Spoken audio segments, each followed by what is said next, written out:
been discussing the basic technology of NMOS devices, right. NMOS technology in integrated circuits. You have seen how we have started with the first metal gate MOSFET technology, and then we have switched over to the polysilicon gate technology because it gives a self aligned technique, particularly as the device dimensions become smaller, the problem of the overhang capacitance or the overlap capacitance between the gate and the source and the drain becomes more and more severe, and therefore, we would prefer to have a self aligned technique, right, and for that we have been using polysilicon gate MOSFET. And then we have also told you that you use a thick field oxide.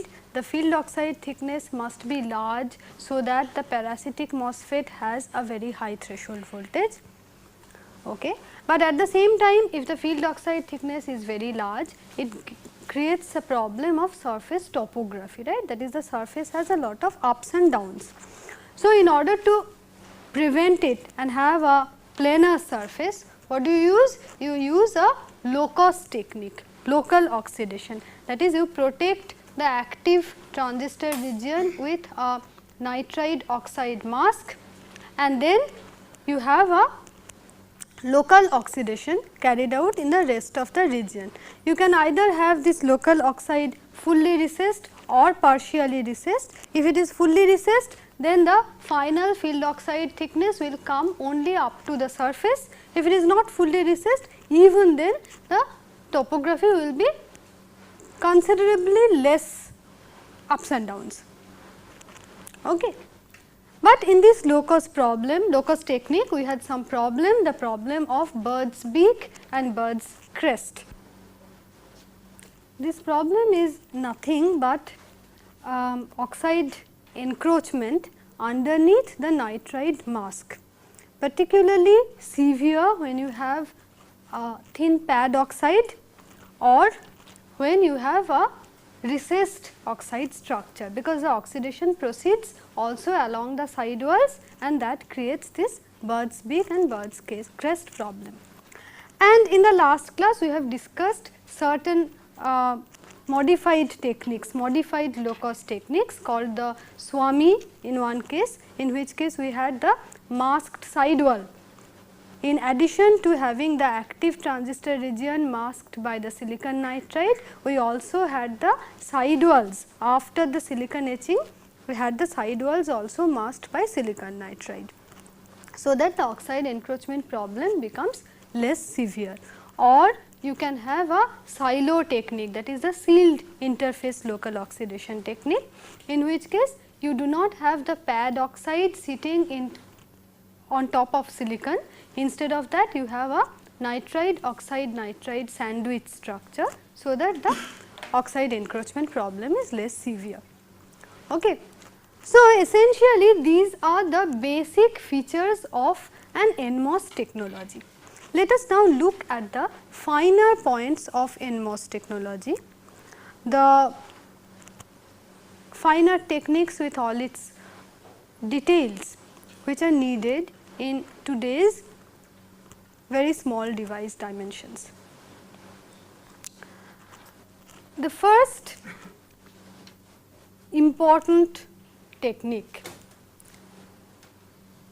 I would not call it really a very modern technique, because you know even the first NMOSFET was possible because of this, which is the threshold tailoring implant. You know that threshold tailoring implant is actually very important in NMOS technology, because otherwise because of the presence of fixed oxide charges, we had always a depletion mode type NMOSFET.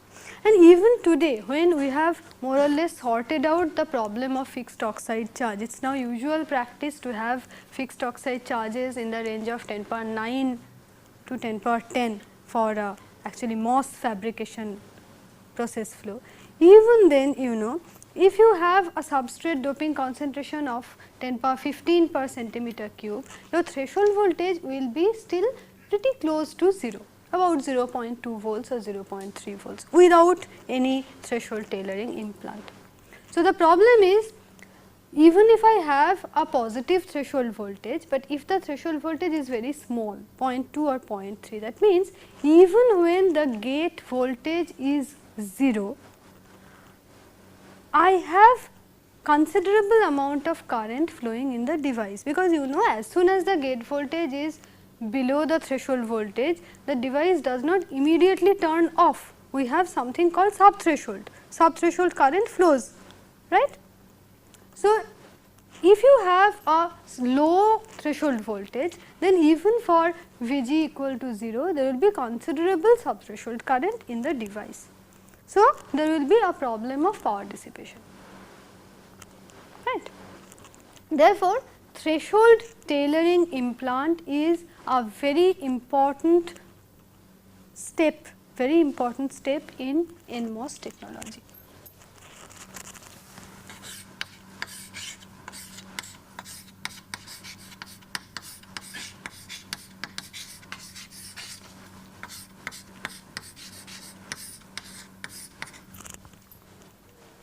VT tailoring implant, and you know how that is done.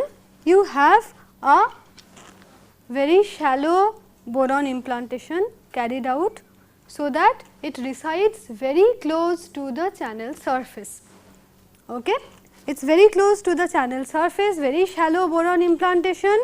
Therefore, it is going to increase the total amount of depletion layer charge. Therefore, the threshold voltage is going to be more positive, but at the same time, since it is not going to be anywhere near the depletion layer edge, it is not going to affect the body effect, or it is not going to affect the junction capacitance. Okay. So, you have a very shallow boron implantation carried out in order to tailor the threshold voltage. Okay. So, this is one implantation with a profile something like this. I am going inside the device, right. This is my device, source and drain and gate. This is the direction of x. This is the direction of x.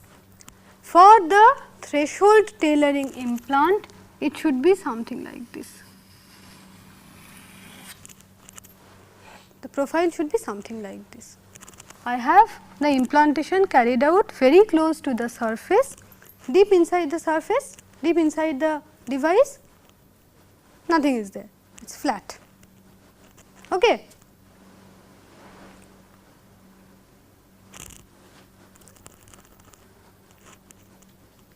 This may not be the only tailoring I have to do. I have to take other factors into consideration. And what is that other factor? I have to consider the punch through problem between the source and the substrate, or the drain and the substrate.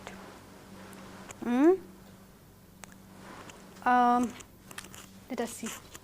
Suppose I have a device like this, source, drain, gate.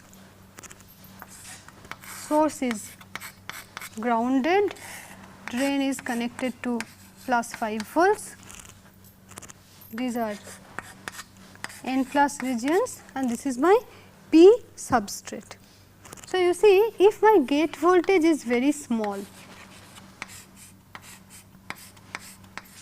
Vg is much less than the threshold voltage. In that case, what is the shape of the depletion region? I have a depletion region which is almost, the width is almost 0 at the surface, because both the source and the gate, they are virtually at the same potential.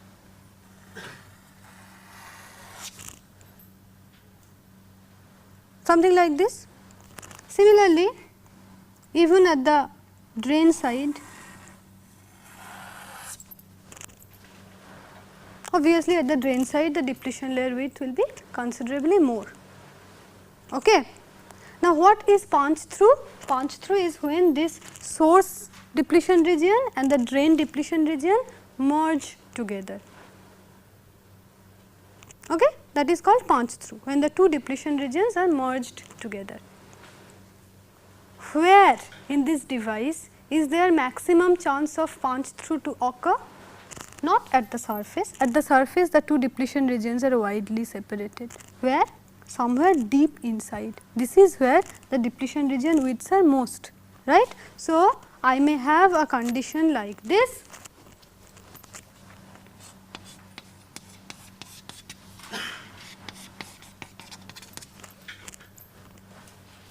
And that will be my punch through. Okay. Since this is not taking place at the surface, but somewhere deep inside, it is called subsurface punch through. That is, the punch through is taking place below the surface. Okay. Subsurface punch through.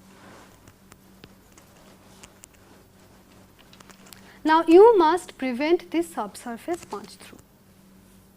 You cannot allow the two depletion regions to merge together. How do you prevent the subsurface punch through? By making sure that the doping concentration of the substrate where the punch through is most likely to occur is high. See, I can altogether reduce the punch through problem if my substrate doping concentration is made high. If the substrate doping concentration is made high, obviously for the same applied voltage the depletion layer widths will be much less, right. Why am I not getting any answering look? If the doping concentration of the substrate is high, what is going to happen to the depletion layer width? It is going to be reduced, right. Therefore, if you have a high doping concentration of the substrate, then you do not have a punch through problem. But if you increase the doping concentration of the substrate, you have other problems, that is the body effect problem as well as the capacitance problem. So, you do not want to indiscriminately raise the doping concentration of the substrate. What do you want to do? You just want to make sure that at the point where the punch through is most likely to occur, that is somewhere deep inside here. Here the doping concentration of the substrate must be made high. In that case, I can separate out the two depletion regions. Agreed?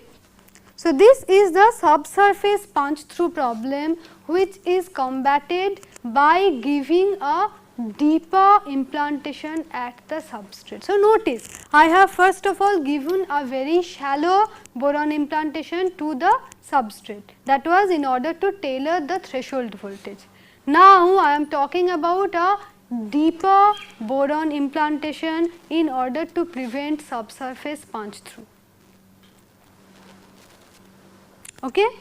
And this boron implantation peak should be approximately at the source and drain junctions, approximately here. This is the point where it is most likely to merge.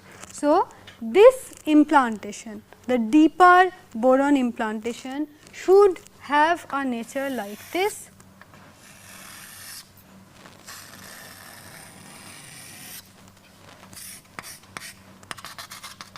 This is approximately at the source and drain junction depth, right. This junction is approximately the source and drain junction depth.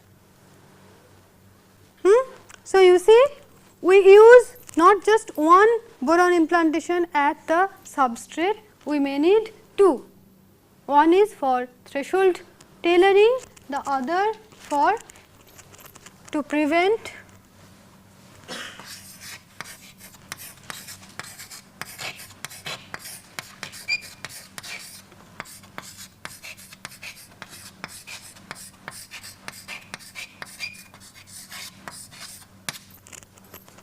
subsurface punch through. Okay.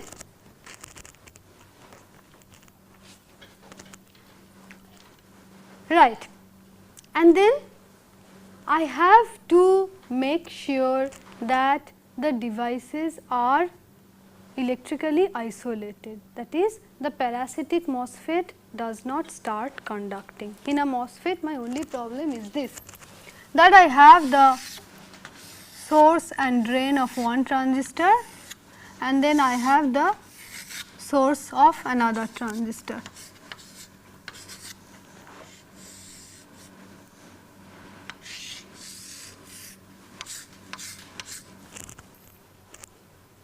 This is my gate oxide, this is my thick field oxide, and I can have the metal line and the polysilicon line running all over the place. So, that I may have a conducting line running on top of the field oxide. In that case, you see I have another MOSFET here with the thick field oxide acting as its gate. Now, I have told you that because of this very reason I have kept the field oxide thickness sufficiently high, so that inadvertently this parasitic transistor does not get turned on. I do not have a conducting path here. By keeping this the thickness of the field oxide very large, I am going to ensure that. To add to this, I do a channel stop implantation. That is, now you know that the field oxidation is done by low cost. So, before doing low cost, what did you do? Remember, this was your active transistor region which is protected by this thin pad oxide and on top of that silicon nitride, right. And then if you want to have a recessed structure, you have etched it out,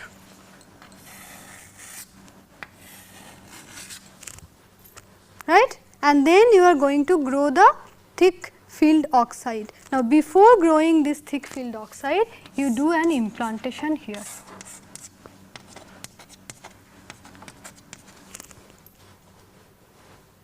And then you carry out the oxidation.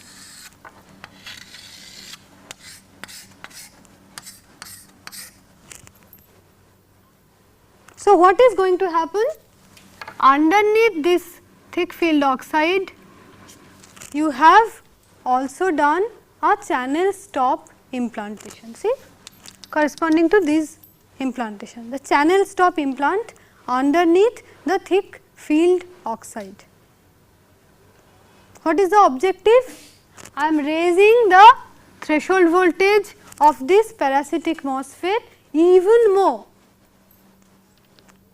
right. I am providing the precautions on two accounts. One is by keeping the field oxide thickness much larger than the gate oxide thickness, and the other is by raising the substrate concentration under the field oxide. This is called the channel stop implant.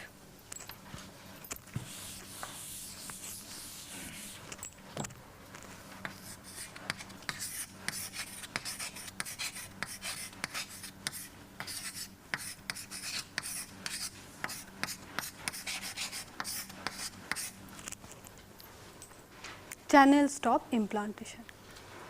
So, 3 implantations so far, right. We have done a threshold tailoring implant, we have done a deeper boron implant in order to prevent subsurface punch through, and now we are doing a third implantation, that is the channel stop implantation. Okay. Right.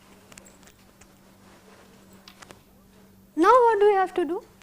In order to fine tune the performance of the NMOSFET, we must look at the device once again. What do we have? We have a polysilicon gate. Okay. Usually for the NMOSFET, it is common practice to have an undoped poly deposited first, and then at the time of source and drain doping, which is also done by ion implantation in most cases. When you are doing the source and drain doping, you also dope the poly, so that your poly is also N plus doped, right. So, this heavily N plus doped poly is going to act as your gate contact.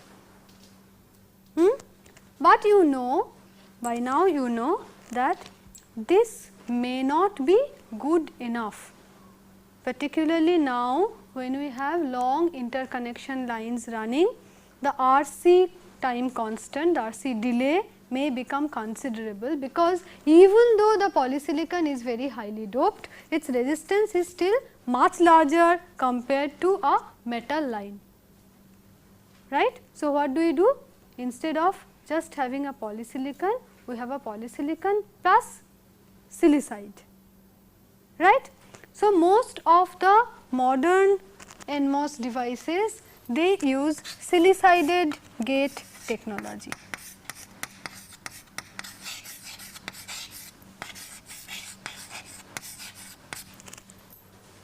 We cannot have metal, we have sacrificed metal for the self aligned technology. Okay. On the other hand, even heavily doped polysilicon is found to have a fairly large resistance. Therefore, we try to reduce the resistance of the interconnection by having the silicided gate, right. And you do not want to destroy the well understood polysilicon dioxide interface. Therefore, you have the polysilicon, you have the gate silicon dioxide, you have on top of that the polysilicon, and then on top of that you have your tungsten or platinum silicide in order to lower the resistance. Okay. So, silicided gate. And finally, we have a problem called the hot electron problem.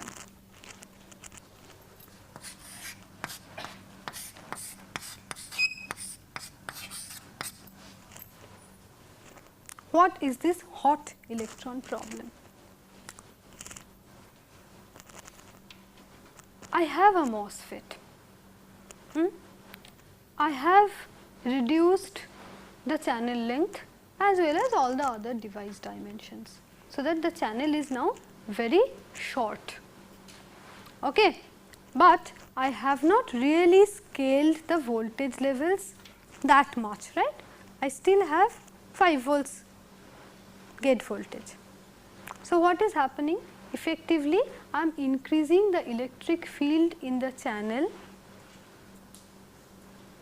right. Electric field is essentially potential, means it is dVdx, right. So, it is actually, if it is uniform electric field, we could say it is potential divided by channel length, that is the average electric field in the channel, very crudely speaking.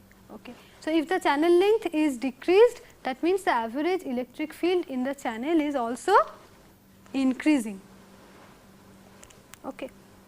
So, the electrons, as they are moving from the source to drain, they are under the influence of a very high electric field, and under the influence of this very high electric field, by the time the electrons reach the drain end, they might acquire sufficient energy so as to surmount the silicon dioxide potential barrier and get injected into the gate, that is at the drain end here.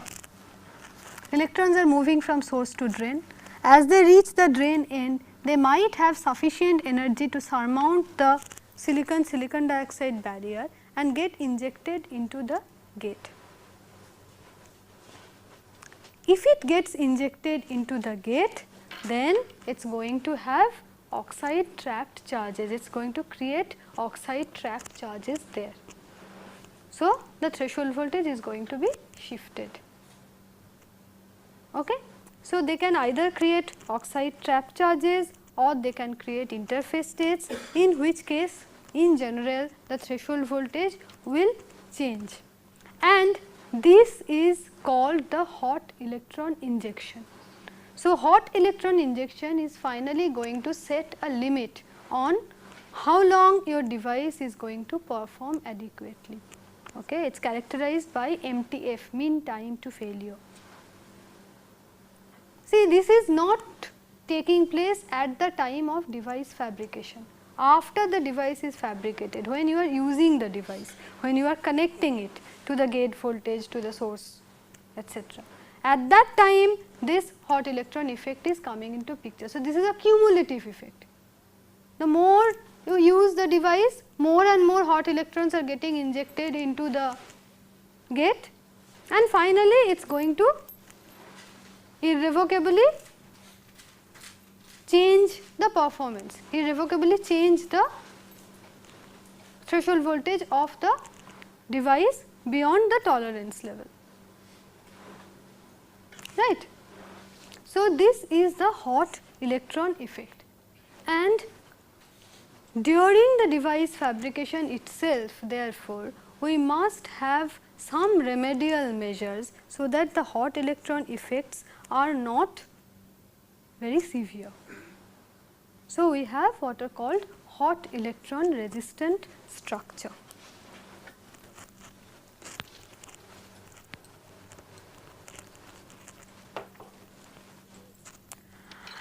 The principle behind this hot electron resistant structure is quite simple.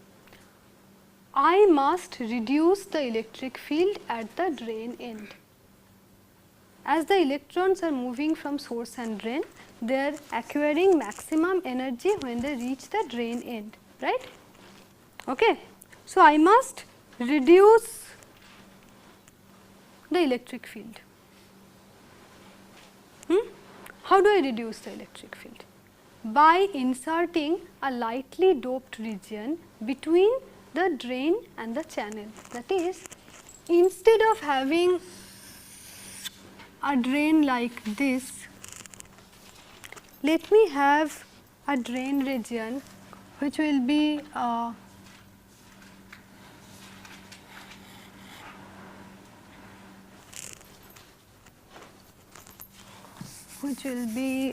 okay, this is the first structure. Instead of having this, let us have something like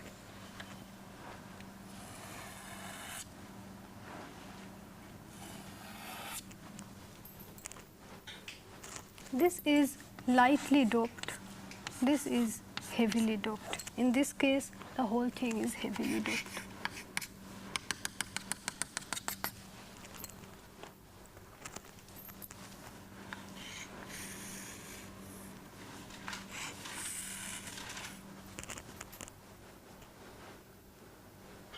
I have not done anything to the channel length, that is, this point where the drain ends is still the same as this point. But what is the difference now? Here in this structure, the entire drain is heavily doped. So, the resistance drop in the drain region is negligible. Okay. So, that this point is at the potential of Vd. Now, here what is happening? I have a voltage drop here. In the lightly doped drain region, I have a voltage drop here, right. So, I am effectively reducing the potential at the drain end of the channel, right. If I am reducing the potential here at the drain end of the channel, that means effectively I am reducing the electric field when the electrons reach the drain end of the channel. This is the basic principle. You have what is called a lightly doped drain, LDD.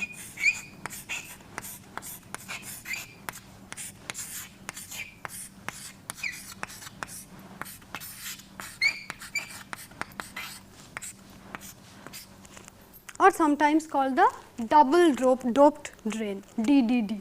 Double doped drain, DDD, or lightly doped drain, LDD.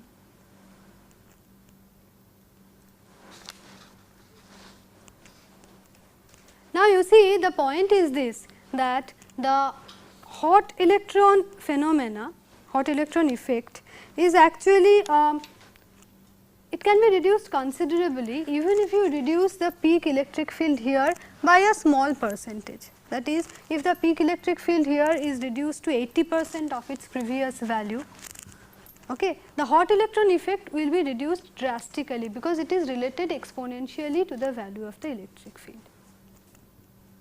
Okay. So, even if you reduce it by a small percentage, the effect will be phenomenal. Now, the question is therefore, how do we realize this lightly doped drain structure. So, you understand that particularly when the channel length is being reduced, the hot electron problem is a very real problem. Okay. As the channel length is becoming reduced, electric field in the channel is increasing, therefore, as the electrons reach the drain end, they may have sufficient energy to get injected into the gate. In order to prevent this, we must therefore have a lightly doped drain structure. The question is, how do we realize this lightly doped drain structure? This can be done in various ways by at least two different ways. Let me discuss at least one way. See, I have proceeded up to so far. This is my thick field oxide, this is my gate, and this is my polysilicon on the gate, right. I have carried out the field oxidation, I have carried out the gate oxidation and patterned the gate with poly. Now is the time for me to do the source and drain diffusion. Okay. Now, what I do is, I first do a phosphorus implantation.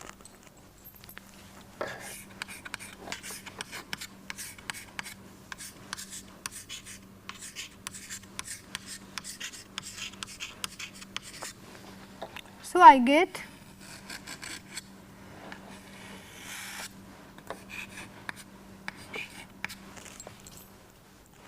I keep the dose deliberately low, so that I have n minus regions implanted in this. Okay? And then what I do is, I deposit a CVD oxide layer, that is what I have now is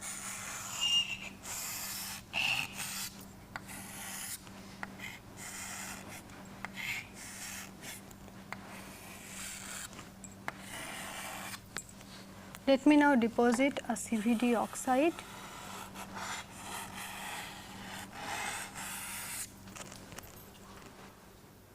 Okay. Pattern the CVD oxide so that I retain the side walls. I want to retain these side walls.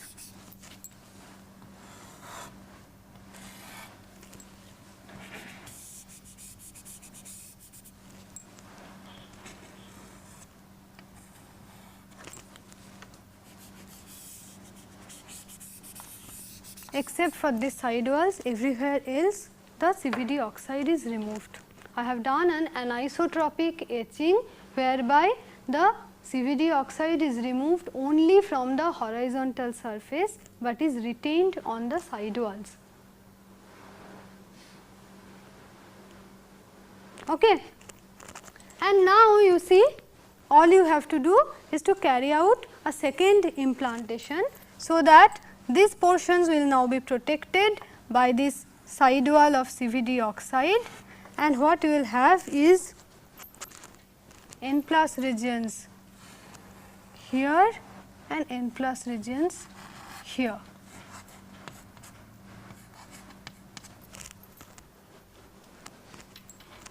It can even be deeper. Anyway.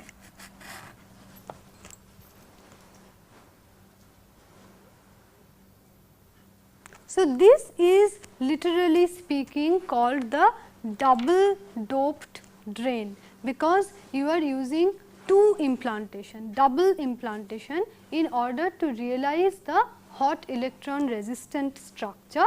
You have some part of the drain doped lightly, some part of the drain doped heavily, so that the peak electric field at this point is reduced.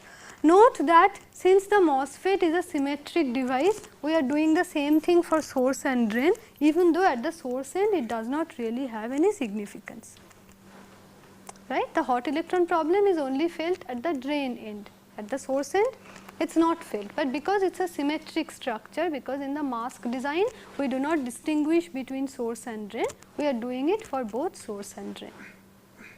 Okay. This kind of lightly doped drain structure can also be realized if you use double implantation through the same window, one with phosphorus and the other with arsenic. That is, in the first step itself, if through the same window you have phosphorus plus arsenic, okay, then you see phosphorus will diffuse more. Phosphorus has a larger RP, phosphorus will diffuse more. Okay. So, what you have is essentially this.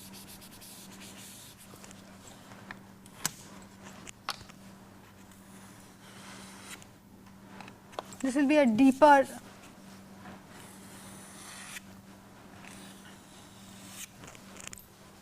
okay, and you have arsenic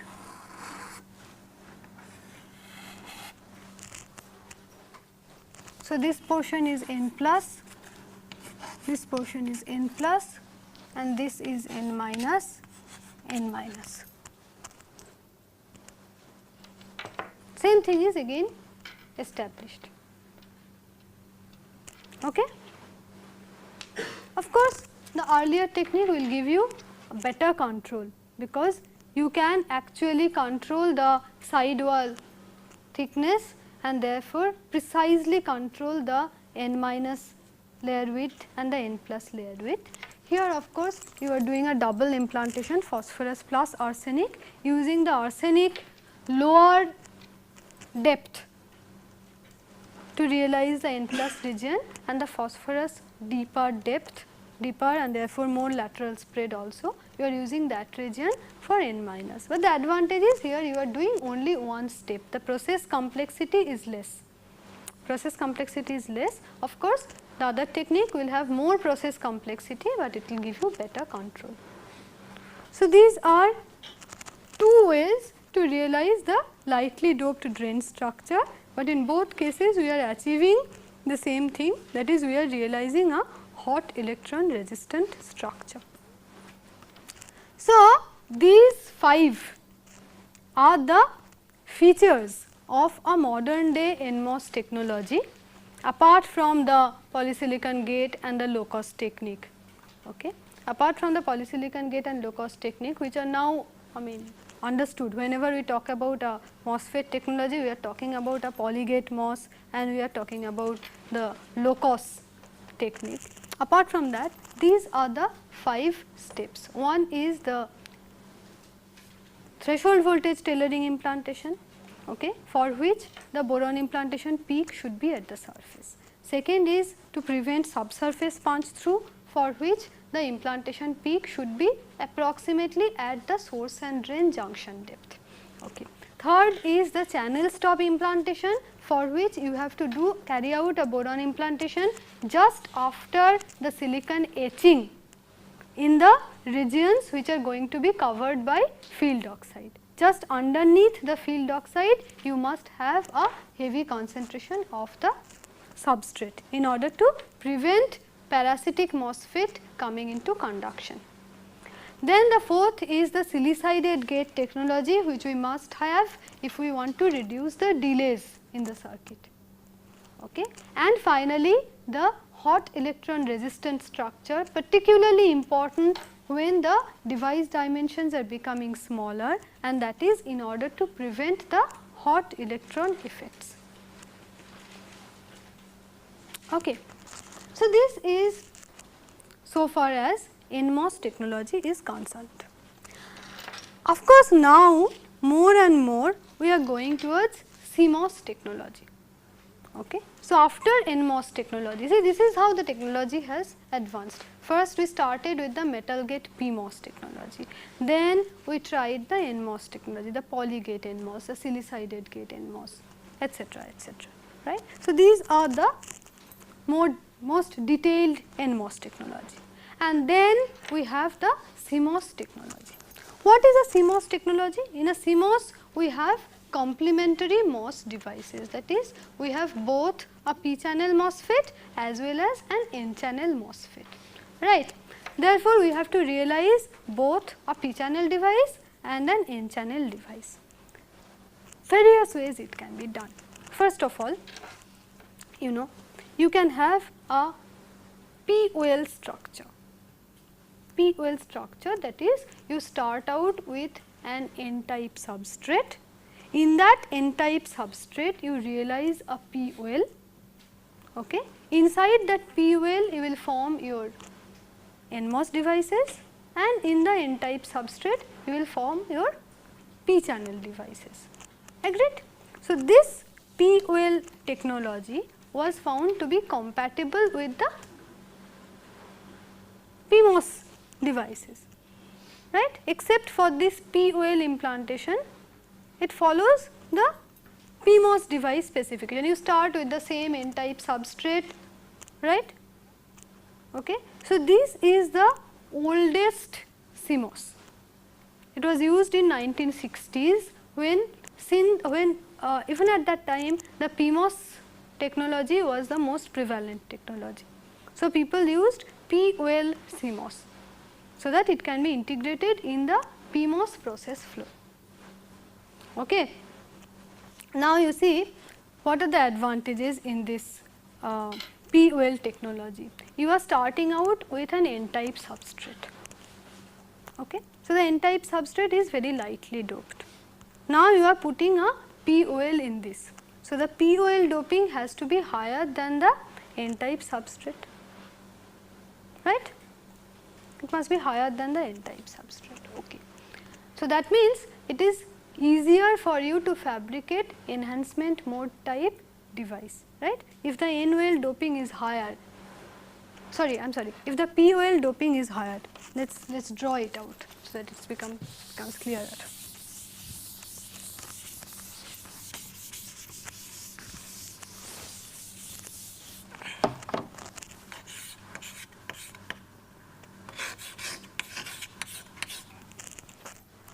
I start out with an N-type substrate,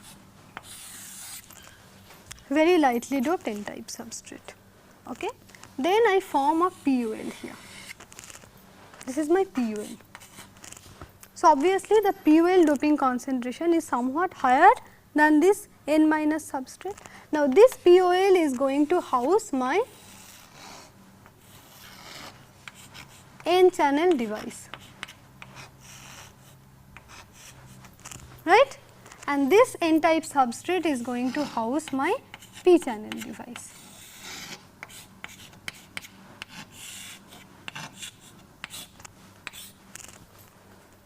This is my CMOS, right. I have one N channel device and one P channel device.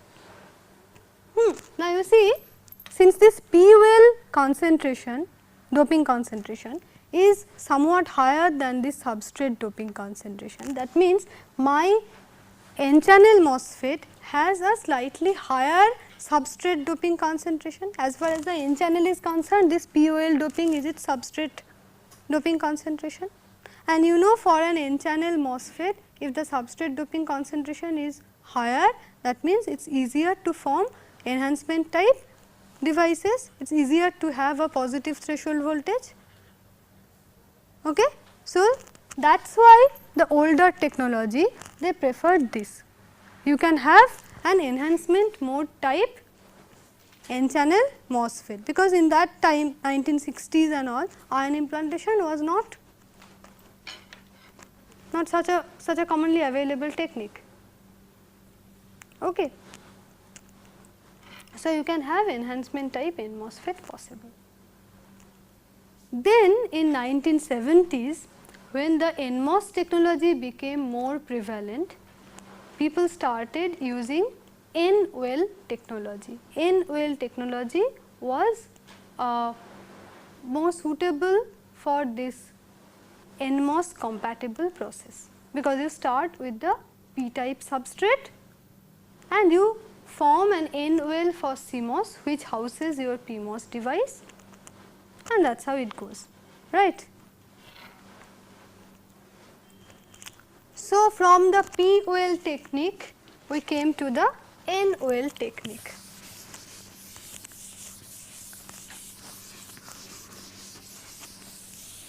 In other words, we can say that the CMOS technology, it started with the POL technique in 1960s. Then we have the NOL technique in 1970s. Okay. But in both cases, what was the problem? The problem is, you see, let us take the NOL case. Okay, you started with a p-type substrate and you have doped an N region in that. So, the N region doping concentration is higher. Okay. So, it became more and more difficult if you want to match the threshold voltages of the two devices. So, as the circuit complexity increased, dimensions reduced, people started thinking that it might be better if we can control the two substrates, that is the substrate for the N channel device and the substrate for the P channel device independently. Okay. So, then we came to the twin well or twin tub technology.